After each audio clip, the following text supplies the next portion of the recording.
Good morning, learners. Welcome back to our English storytelling journey. Today, we're looking at something very special. This lesson is designed for B1 and B2 learners. We're reading a classic piece of literature. It isn't your normal children's book. The book is called The Gashlycrumb Tinies by Edward Gorey. Are you tired of normal alphabet books? A is for apple. B is for ball. What if the alphabet was a little darker? What if it told a spooky, funny story about 26 unlucky children? Today, we'll explore a strange old house. We'll learn 5 new words along the way. Here is your quick study guide. First, listen to the story without subtitles. Let the images fill your mind. Second, turn the subtitles on and read along with me. Third, pause the video and practice speaking the new words out loud. Are you ready to step inside? Let's open the door. Chapter 1. The Dark Alphabet. Edward Gorey was a famous artist and writer. He loved to draw creepy, old-fashioned pictures. His drawings look like they belong in the past. People wear heavy coats and old hats. The houses are big and full of shadows. In 1963, he wrote a tiny book about 26 children. Each child stands for a letter of the alphabet. But this is a macabre story. That means it deals with death, but in a strange, artistic, and sometimes funny way. In a normal children's book, kids play outside, they learn to share, they have a lot of fun. In this book, all 26 children perish. They lose their lives one by one. It sounds very sad, right? But the author makes it so crazy and absurd that you can't help but smile. The situations are totally ridiculous and don't make logical sense. Gorey turns normal life into a deadly hazard. A hazard is a hidden danger that can hurt you. A loose floorboard is a risk. A sharp tool is a threat. You must always look around. He even shows a child dying from ennui. What's that? It's a heavy, dark boredom. You're so tired of everything. You just give up on life.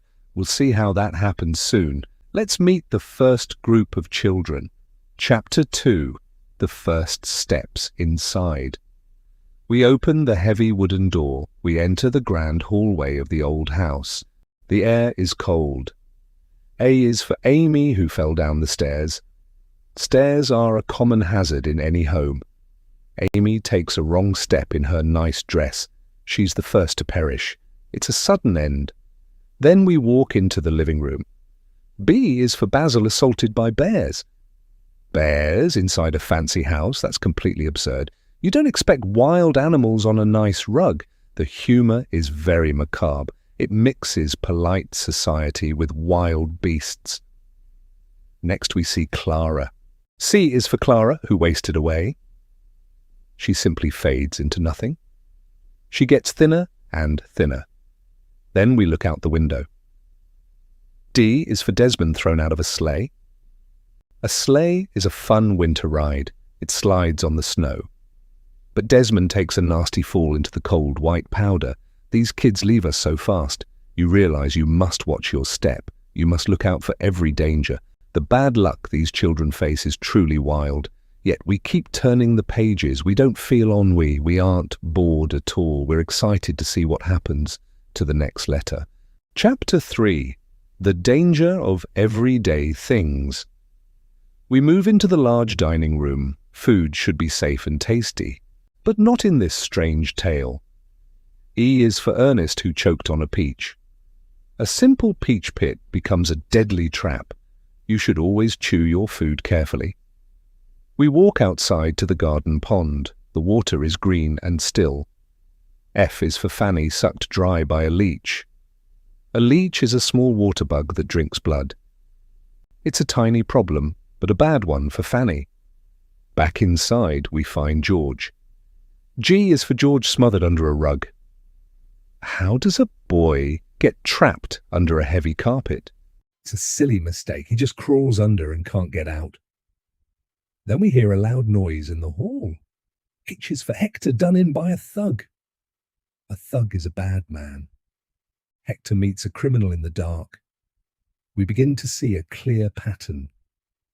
The children don't perish in big, heroic battles. They die in simple, silly ways. The artist pokes fun at how much parents worry. Parents see a hazard everywhere. Gorey takes that fear and makes it huge and funny. We laugh at the dark, macabre drawings. They're so dramatic and over the top. The art style keeps our full attention. There's no boredom when danger is everywhere. Chapter 4. The Mud and the Boredom. We walk further into the large estate. The weather turns bad. I is for Ida, who drowned in a lake. The deep, dark water is a classic, creepy setting. The lake takes poor Ida down. J is for James, who took lye by mistake. Lye is a dangerous cleaning chemical. It burns everything it touches. It's a terrible thing to keep near the kitchen. James should have read the label. Then comes Kate. K is for Kate, who was struck with an axe. The tool was left outside. And then Leo. L is for Leo, who swallowed some tacks. Tacks are small, sharp nails used for posters. Swallowing them is an absurd thing to do. Who eats metal nails? M is for Maud, who was swept out to sea. The ocean waves pull her far away from the beach. And now we meet Neville. N is for Neville, who died of ennui. Poor Neville sits in his room. He stares at the window. He has no energy. He has no joy. He fades away from pure sadness. It's such a weird idea that a child could lose his life just from being bored. Neville's ennui makes him tired of living. Don't let sadness take away your joy for life. Keep learning English, and you'll stay sharp. Chapter 5. Fire, Ice, and Trains. The journey continues to get even more strange. The house seems to have endless rooms and dangers. O is for Olive run through with an awl. An awl is a sharp tool for making holes in heavy leather. It's another sharp object left out in the open. P is for Prue, trampled flat in a brawl. A brawl is a wild, angry fight. Prue gets caught in the middle of a heavy crowd. Q is for Quentin, who sank in a mire. A mire is deep, wet mud. The earth just opens up and swallows him whole. R is for Rhoda, consumed by a fire. Fire is a real hazard. The flames catch her quickly. S is for Susan, who perished of fits. A fit is a sudden attack of shaking in the body. Notice the word there. She did perish from her illness. T is for Titus, who flew into bits. This one makes me laugh out loud. How does a boy just explode? It's a crazy image. It's physically impossible. That's the magic of macabre art. It takes a scary idea and makes it fully silly. We know these absurd stories are just pretend. U is for Una, who slipped down a drain. The water pulls her right into the pipes. V is for Victor, squashed under a train. The massive metal wheels roll right over him. We're almost at the end of the alphabet. These kids fall in the snow, in the mud, and on the tracks. We survive this dark journey without a single scratch.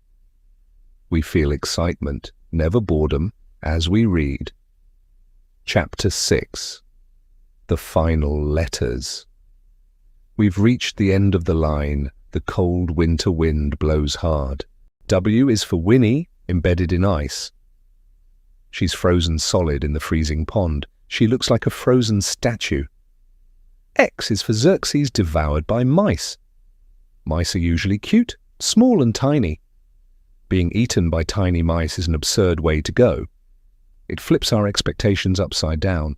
Y is for Yorick, whose head was knocked in. A heavy, painful blow ends his short story.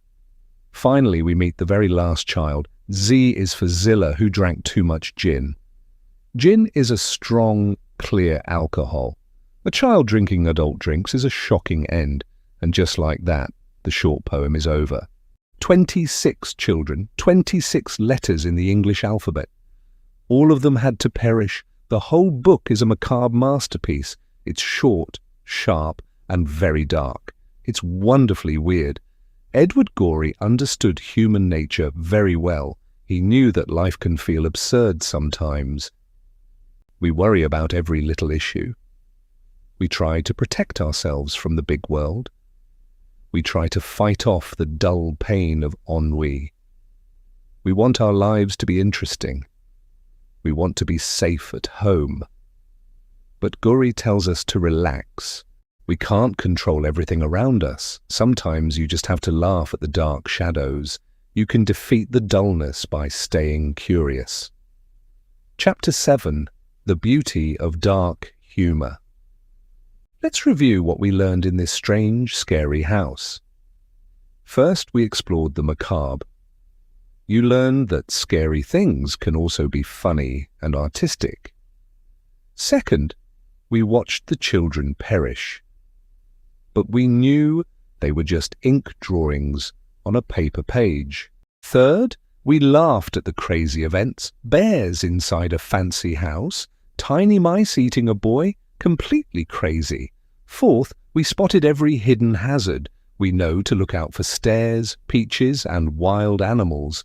Fifth, we defeated boredom. We kept our minds active and engaged with the strange story. Reading English should never be a boring task. You don't need to memorize dry, dusty grammar books. You can learn through poetry, dark art, and funny stories. When you connect strong emotions to new words, you remember them forever. The next time you feel a bit of ennui, pick up a strange book. The next time you see a slippery floor, smile at the danger. Look at the world through a silly lens. It makes the daily journey much more fun. Remember, curiosity keeps your mind alive. Embrace the unexpected twists in your English learning journey today. If you're hungry for another classic tale that transforms simple words into a beautiful adventure, click the video on your screen right now for The Very Hungry Caterpillar to keep growing.